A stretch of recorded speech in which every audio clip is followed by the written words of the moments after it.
Mes chers compatriotes, mes chères sœurs, mes chers frères, les résultats provisoires proclamés ce jour par la Commission électorale indépendante ne me placent pas en tête de cette élection présidentielle.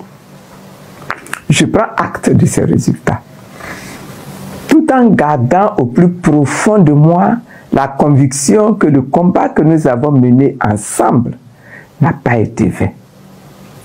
Je tiens à remercier le gouvernement qui a mis à ma disposition des forces de sécurité pour assurer efficacement ma protection durant la campagne présidentielle. Au-delà des chiffres et des annonces officielles, cette campagne a révélé quelque chose de bien plus profond. La soif de justice, de vérité et de dignité qui habite notre peuple.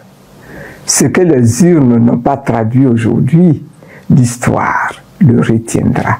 Le peuple ivoirien aspire au changement. Je tiens à adresser un immense merci à tous ceux qui ont cru en nous. Je vais exprimer ma profonde gratitude aux militantes et aux militants et aux sympathisants du mouvement des générations capables.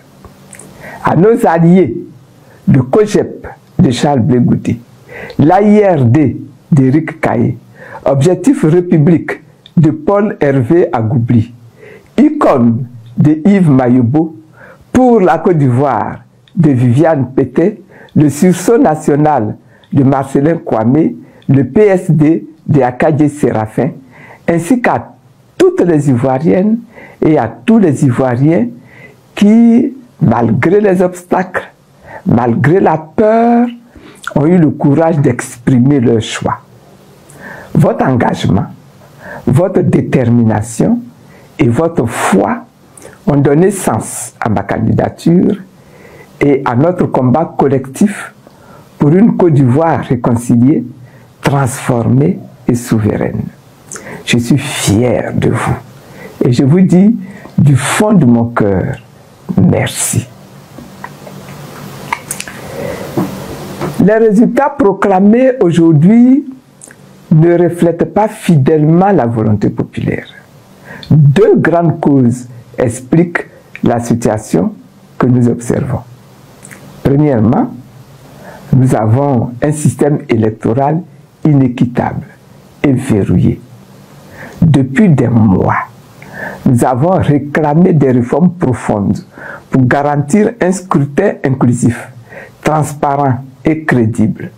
Le gouvernement nous a opposé une fin de non-recevoir, de sorte que cette élection s'est tenue avec un fichier électoral contesté, truffé de doublons, d'électeurs décédés et de radiations discutables.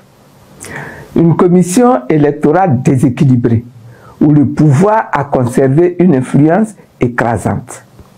Un climat d'intimidation et de violence qui a privé nombre de citoyens de leur droit de vote.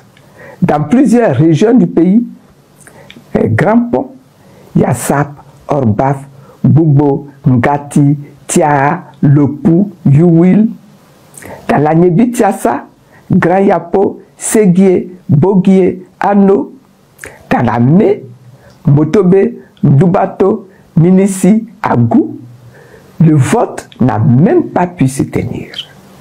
À Fakobli, Serio, Guiglo, Issia, ou encore dans certaines communes d'Abidjan comme Yopougon, Sidessilem, École Bade, des scènes de tension ont empêché le déroulement paisible du scrutin. Dans plusieurs localités, à Coupé, à Ferry, Bekwefin, Songo sous-préfecture, Daoukro, EPP d'Adiekro, Jacquesville, Atoutou, Yamsokro, des troubles, des saccages des urnes emportés, des attaques contre des locaux et des agents électoraux ont privé des électeurs de leur droit d'expression citoyenne. Nayo, une sous-préfecture dans le département d'Issia, est un exemple emblématique où des affrontements communautaires ont occasionné des morts, de nombreux blessés et des destructions de biens que je déplore. Je m'incline devant la mémoire de toutes ces victimes. Et pourtant, la CEI évoque un taux de participation supérieur à 50%, y compris dans des localités où le vote n'a pas eu lieu.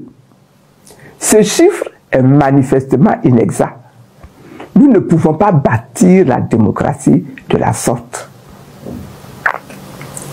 Nous avons eu une opposition divisée, dont une partie a créé un climat de peur et de violence.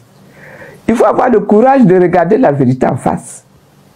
Le changement souhaité par le peuple ivoirien était à portée de main.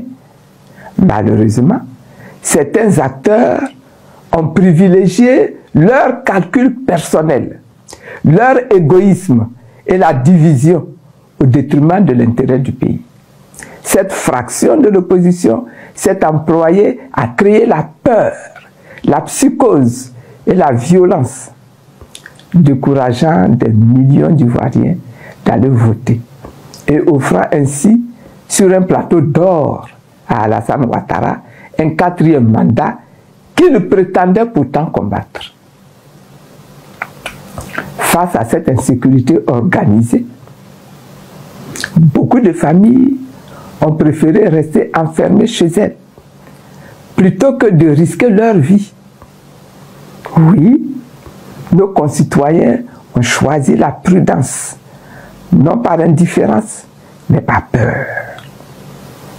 Et cette peur, savamment entretenue, a été l'un des instruments les plus puissants de la confiscation du vote populaire. Je condamne avec fermeté ces comportements déloyaux et contraires à l'esprit démocratique. Nous avons connu une élection profondément inégale. Oui, je dénonce également la dérive financière du processus électoral qui crée une inégalité insurmontable entre les candidats. En effet, pour simplement assurer la présence de nos représentants dans tous les bureaux de vote, il nous aurait fallu mobiliser plus de 630 millions de francs CFA, chaque représentant coûtant entre 10 000 et 25 000 francs selon les zones. Aucune démocratie digne de ce nom ne peut tolérer ni supporter une telle injustice structurelle. Il y a encore des réformes à engager. Et pour cela, j'en appelle encore au dialogue national. Je réaffirme ma détermination à poursuivre le combat pour une réforme profonde du système électoral. La Côte d'Ivoire ne pourra pas bâtir une démocratie durable tant que les institutions électorales resteront sous tutelle politique. Tant que le financement des campagnes ne sera pas équitablement régulé, tant que la transparence des résultats ne sera pas garantie par la loi et la technologie. Je demande l'ouverture d'un dialogue national inclusif pour restaurer la confiance, pour recoudre le tissu social et panser les blessures de notre nation. Ces blessures, faites d'exil, d'humiliation, de division et de prison, ne guériront ni par la force, ni par le silence, mais par la vérité, par la justice et par le pardon mutuel. Je sollicite la clémence du président de la République pour la libération de toutes les personnes arrêtées et non encore jugées, et l'amnistie ou à défaut la grâce présidentielle pour toutes les personnes déjà jugées et condamnées dans le cadre de cette élection, militants, délégués ou simples citoyens. Aucun Ivoirien ne doit être emprisonné pour avoir exercé un droit démocratique. Frères, mes chers compatriotes, je garde une foi intacte dans le destin de la Côte d'Ivoire.